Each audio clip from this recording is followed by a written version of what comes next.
Assalamualaikum warahmatullahi wabarakatuh. Hai teman-teman sekalian, berjumpa kembali di dalam perkuliahan kita, yaitu pengantar kolaborasi keilmuan pada pertemuan yang ketiga. Setelah kita mengetahui kemarin disampaikan para pembicara yang kedua, yaitu tentang interprofessional collaboration, hari ini kita akan membahas tentang komunikasi di dalam kolaborasi. Teman-teman sekalian, gitu ya, kita tahu, gitu ya, bahwa nantinya, gitu ya, setelah kita mengikuti perkuliahan ini, teman-teman mahasiswa nantinya mampu untuk berkolaborasi secara interprofesional, gitu ya, secara sinergis, gitu ya, dan tentunya di dalamnya kita akan membutuhkan, gitu ya, kemampuan bagaimana kita bisa untuk berkomunikasi secara baik.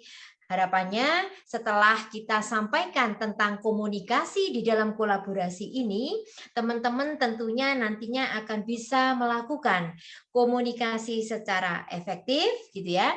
Artinya secara efektif ini adalah mahasiswa mampu berkomunikasi secara jelas, tepat, dan dapat diterima oleh gitu ya rekan kolaborasinya atau di dalam kelompoknya, tentunya dengan juga menunjukkan sikap yang selalu menghargai, empati, tegas, sabar, dan tentunya adalah saling mentoleransi.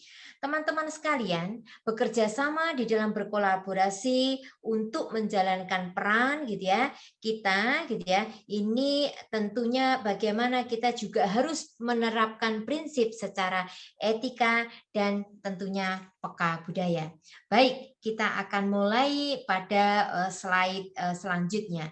Mari gitu ya, saya ingin mengajak kepada semua gitu ya yang menyimak video ini, kita akan berpikir gitu ya, di dalam berkolaborasi atau ketika kita bekerja sama di dalam sebuah kelompok, tentunya komunikasi akan menjadi sesuatu hal yang sangat penting. Oleh karena itu, gitu ya, mari kita berpikir dan teman-teman silahkan renungkan, gitu ya, seberapa pentingkah, gitu ya, komunikasi di dalam pelaksanaan kolaborasi.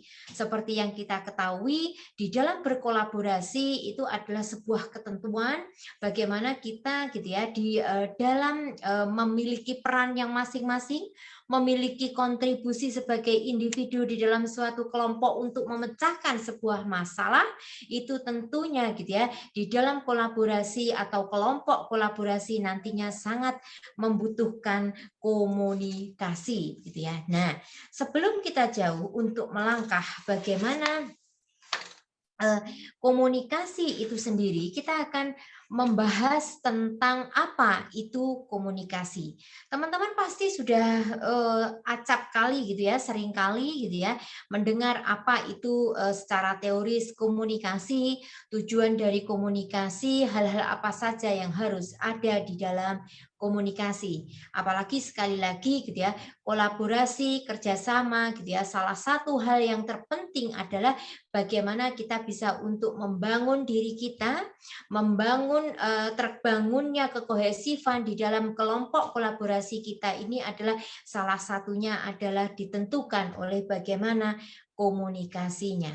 Teman-teman sekalian, berbicara masalah komunikasi gitu ya, tentunya adalah gitu ya ketika kita melihat dari aspek teori, komunikasi merupakan proses penyampaian pesan terhadap orang lain gitu kan atau penerima pesan melalui media tertentu gitu ya.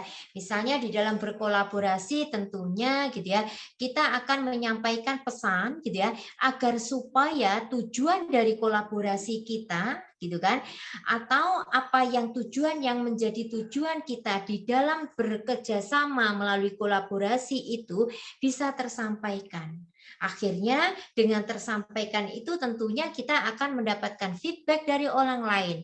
Dan ketika itu sudah terkumpul, maka akan menjadi sebuah rekomendasi yang tentunya itu akan menjadi sebuah solusi bersama-sama.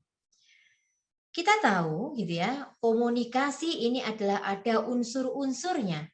Unsur-unsur di dalam komunikasi tentunya kita tidak sangat hafal ya. Jadi ada komunikatornya begitu kan. Ada komunikannya, ada penyampainya, ada yang disampaikannya begitu ya. Terus kemudian apa berita yang kita sampaikan, dan tentunya adalah media. Media ini secara langsung maupun secara tidak langsung. Untuk saat ini gitu ya, saat ini apalagi era digital ini sangat memungkinkan seluruh media itu bisa kita pakai untuk melakukan komunikasi. Tetapi yang terpenting adalah bagaimana proses di dalam pelaksanaan komunikasi itu gitu ya, agar supaya antara komunikator dan komunikan ini bisa untuk klik gitu ya, apalagi di dalam kolaborasi. Nanti kita akan berbicara masalah bagaimana sebenarnya kolaborasi ini komunikasi ini sangat dibutuhkan gitu ya di dalam sebuah kolaborasi. Teman-teman sekalian, komunikasi efektif. Berbicara masalah gitu ya, komunikasi. Ada dua kata yang sebenarnya terbangun dari komunikasi efektif ini gitu ya. Yang pertama adalah komunikasi gitu kan. Dan yang kedua adalah efektif. Sekali lagi gitu ya, ketika kita ngomong masalah komunikasi adalah proses penyampaian pesan gitu ya, proses penyampaian pesan. Ini yang menjadi kata kunci gitu ya, terhadap orang lain, terhadap rekan kita, terhadap kolega kita di dalam berkolaborasi gitu ya. Proses, nah artinya ketika kita masalah sekarang komunikasi ini, ketika ada yang komunikasi efektif ini dibangun oleh dua kata. Yang pertama adalah komunikasi, yang kedua adalah efektif gitu ya. Jadi proses penyampaian pesan yang efektif. Halo? Ya kan? Kembali lagi gitu ya. Jadi bagaimana komunikasi efektif ini sangatlah dibutuhkan di dalam berkolaborasi. Sekali lagi ketika kita berbicara masalah kolaborasi, tentunya ada target, ada tujuan, ada maksud yang akan kita komunikasikan sehingga itu menjadi sebuah konsep solusi. Kan begitu kan? Oke. Jadi komunikasi efektif ini paling tidak adalah dia sangat tergantung gitu ya kepada berita yang disampaikan, ya kan? Jadi apa saja berita yang disampaikan, artinya harus jelas. Topik yang harus kita ambil itu juga harus jelas. Cara untuk menyampaikan berita sehingga ini sangat dibutuhkan. Teman-teman belajar tentang bagaimana pengembangan diri. Di sana teman-teman belajar untuk berkomunikasi. Teman-teman bagaimana untuk membangun gitu ya konsep diri sehingga kemampuan bagaimana cara menyampaikan berita, cara menyampaikan komunikasi orang lain itu menjadi efektif. Pemberi komunikasi, penerima pesan tentunya gitu ya. Terus kemudian lingkungan, itu juga bagaimana? Jangan sampai lingkungan yang sangat gaduh gitu ya, itu juga sangat mempengaruhi bagaimana gitu ya proses tersampainya pesan kita.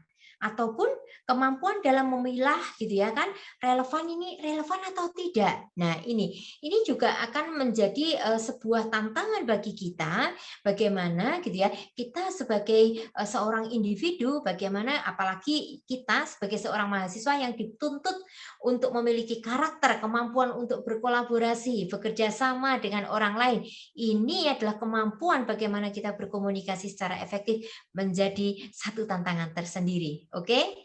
Nah, teman-teman sekalian gitu ya. Nah, sekarang kalau begitu gitu kan, kita harus tahu betul gitu ya. Langkah awal kita di dalam berkomunikasi secara efektif itu harus kita ketahui harus 4W1H gitu kan. Apa yang ingin disampaikan gitu kan. Jadi jelas, word-nya jelas gitu ya. Who-nya juga jelas gitu ya. Siapa yang akan diajak berkomunikasi nantinya. Ya kan, why-nya juga jelas. Mengapa Anda berkomunikasi, terus kemudian juga bagaimana solusi yang ditawarkan tentunya gitu kan. kapan Anda melakukan komunikasi. How-nya juga jelas gitu kan, when-nya atau waktunya juga jelas. Jadi apa, siapa, mengapa, bagaimana, kapannya harus jelas. Itu konsep yang harus kita ketahui sebagai langkah awal kita melakukan sebuah komunikasi di dalam kolaborasi, teman-teman sekalian gitu ya. Oke. Teman-teman sekalian, selanjutnya gitu ya. Jadi aspek juga nonverbal di dalam komunikasi itu ternyata tidak hanya aspek verbal saja teman-teman yang menjadi penentu, tetapi justru aspek nonverbal gitu kan yang kita tampakkan gitu ya di nonverbal seperti ekspresi wajah, intonasi suara, sentuhan, terus kemudian kontak mata serta tatapan, gerak tubuh gitu ya, isyarat tubuh, penampilan serta postur itu juga sangat mempengaruhi loh keberhasilan kita di dalam melakukan komunikasi kolaborasi begitu ya. Ini penting sekali sehingga ini harus perlu kita latih, tidak hanya sekedar teori begitu ya, tetapi harus kita latihkan gitu ya. Teman-teman sekalian. Nah, ini sebagai akhir gitu ya dari komunikasi nantinya. Komunikasi ini sangat butuh kita terapkan gitu ya. Tidak hanya sekedar sebuah teori tetapi bagaimana kita untuk bisa melaksanakan dengan baik gitu ya. Komunikasi yang efektif gitu ya. Ini sangat dibutuhkan di dalam interprofesi kolaborasi, di dalam kolaborasi karena sesungguhnya kolaborasi kita ini adalah kolaborasi untuk meningkatkan kualitas layanan apapun. Artinya saya sudah berbicara di depan tadi bahwa kepekaan kita gitu ya di dalam jadi bahasanya itu saya tadi peka budaya, bagaimana kita peka lingkungan gitu ya.